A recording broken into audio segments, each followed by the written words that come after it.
Muy buenas noches a todos nuestros seguidores del canal de YouTube Barbosa Abogados SRL. Soy el doctor Jesús Barbosa, director gerente del estudio jurídico Barbosa Abogados de la ciudad de Lima,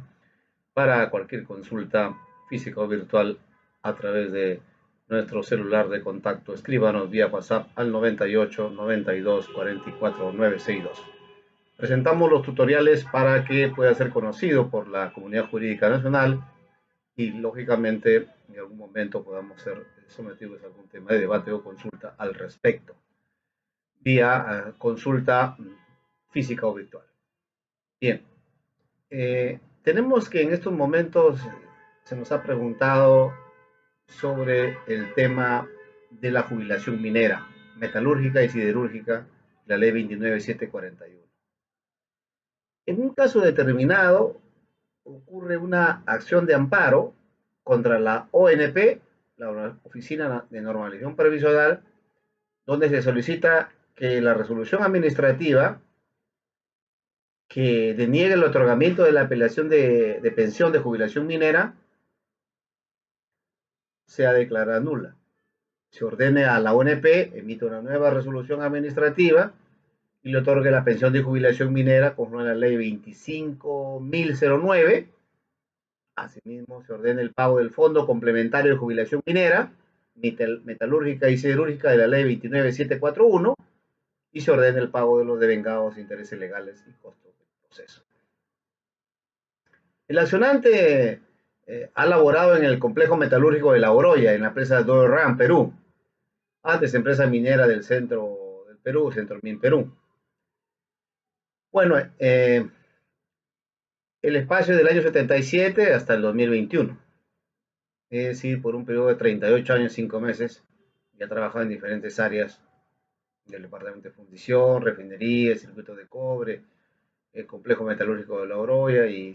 bueno, ahí les pone que se ha expuesto a determinados riesgos graves de toxicidad, peligrosidad e insalubridad. Asimismo,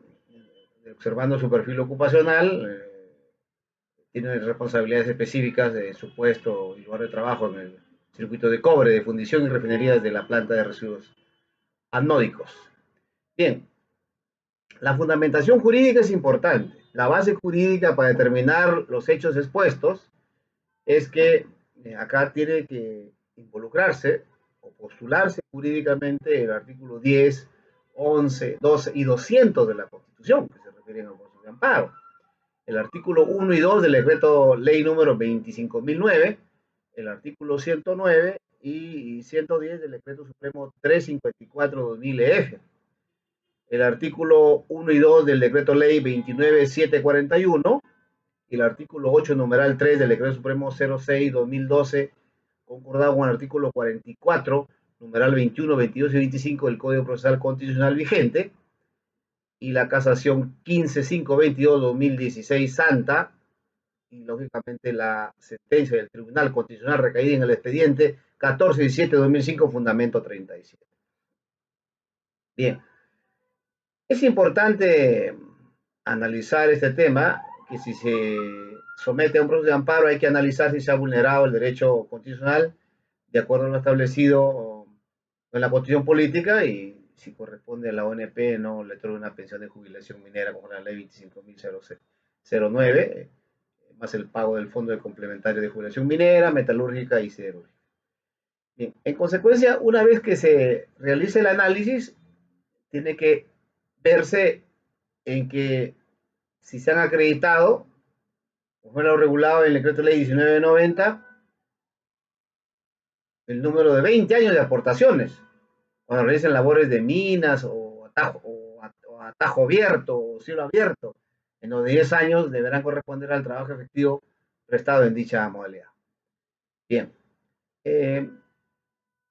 siempre se solicita, cuando tienen 20 años de aporte al Sistema Nacional de Pensiones, lo cual se otorga el certificado de trabajo que acredita el tiempo y de la empleadora. Asimismo, tiene que haber una liquidación de beneficios sociales, ¿no? De la empresa, en este caso, que estuvo trabajando en el circuito de cobre de la empresa Torran, SRL.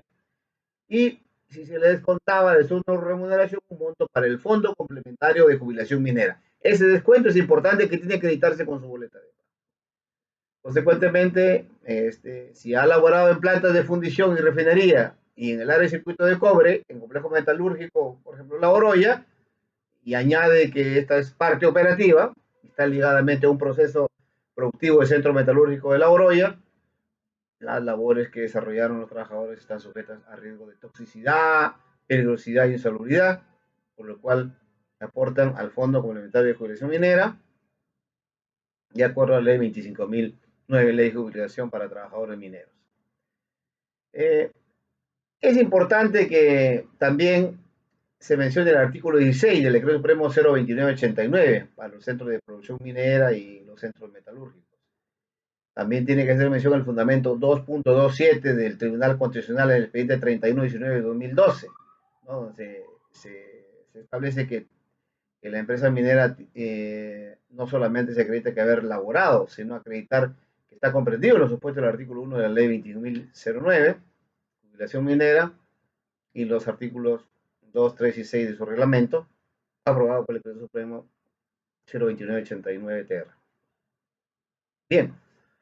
esta vinculación a la manipulación directa o indirecta de minerales por sus labores permanentes dentro de las mineras subterráneas o por efectuar labores directamente extractivas a tajo abierto, tiene que ser valorado, lógicamente. Si los trabajadores también están en centro metalúrgico, laboran en áreas en que realizan conjunto procesos físicos, químicos o físico-químicos y extraen sustancias valiosas de los minerales y que están expuestos a los riesgos de toxicidad, peligrosidad y salubridad. Y si es cierto ello, y el cargo que desempeñaba y en su condición de empleado no realizaba actividades directamente vinculadas a los procesos físicos o químicos para tener sustancias valiosas de minerales, tendría que estimar la demanda. Pero si no, le correspondería el beneficio del Fondo Complementario de Jubilación Minera, porque este beneficio, por concepto de Fondo de Jubilación Minera y Metalúrgica y Siderúrgica, se encuentra regulado por la ley 29741 y su reglamento, aprobado por el Decreto Supremo 06-2012 y modificado por el Decreto Supremo 01-2013, que este beneficio es aplicable solo a los que se jubilen o quienes sean pensionables jubilados bajo el régimen de la ley 25.009, ley de jubilación de trabajadores mineros, ¿no? En consecuencia, si es así, se tiene que amparar la demanda y si no, declarar infundada la misma. Recordemos nosotros que esto es muchas veces impugnado por los mineros que en un momento determinado, de ser el caso, se le declara infundada la demanda, porque a veces los principios de motivación en que en su ausencia incurre el juez de primera instancia tiene que ser valorado vía recurso de apelación y declarar nula la resolución, porque el superior en grado tiene que ir con mayor profundidad a puntualizar no solamente el artículo 16 del decreto 029, su artículo 17 y 18, sino también lo que ha expresado fundamentalmente en la sentencia del Tribunal 281-2022 de 3 de junio de 2022, que constituye un requisito necesario para haber laborado en alguna de las áreas de actividades señaladas en el artículo 1 de la ley 25.009 y su artículo 3, 6, 17 y 18, el decreto supremo 029, que el trabajador prácticamente haya laborado en esas áreas donde encuentra toxicidad o peligro para su vida, su integridad. En consecuencia, todo ello tiene que ver con las pruebas que pueda o los documentos aparejados en la demanda, con su riesgo de trabajo, eh, y también tiene que, si que está trabajando como sobrante en un área de fundición y refinería, circuito de cobre y complejos metalúrgicos, por ejemplo, la Oroya, tiene que ser evaluado. La hoja de liquidación de beneficios sociales, en la cual laboró como, por ejemplo, circuito de cobre, el fondo de complementación minera, las boletas de pago, el perfil ocupacional de un sobrestante, el informe también que tiene que ver sobre el circuito de cobre, y todo eso en el caso que tiene que compararse no solamente con la jurisprudencia doctrina comparada, sino con lo que el Tribunal Constitucional al respecto ha precisado en el expediente 046-63-2018 PATC. El cargo de sobrestante tiene, entre otras funciones, controlar la perforación y voladura y marca de la malla de perforación y realiza con exposición a ruido y vibración de otras actividades constantes en ese cuadro. mayormente lo hacen los horarios, se enferman de neumoconiosis, no hay dictámenes médicos y hay que atenderlos de acuerdo al expediente 419 de 2022. Eh, Acá tenemos que hablar en el 419 de 2022, caso Melchor Emiliano Villanueva Jorge,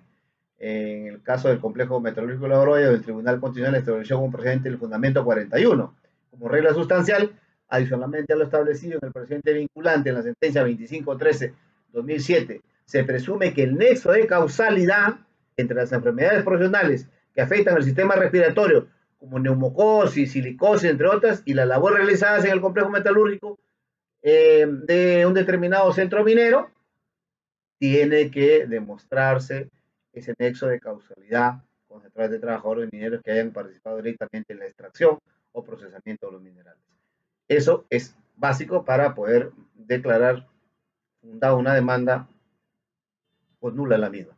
Nuestro celular de contacto es el 98 92 44 962.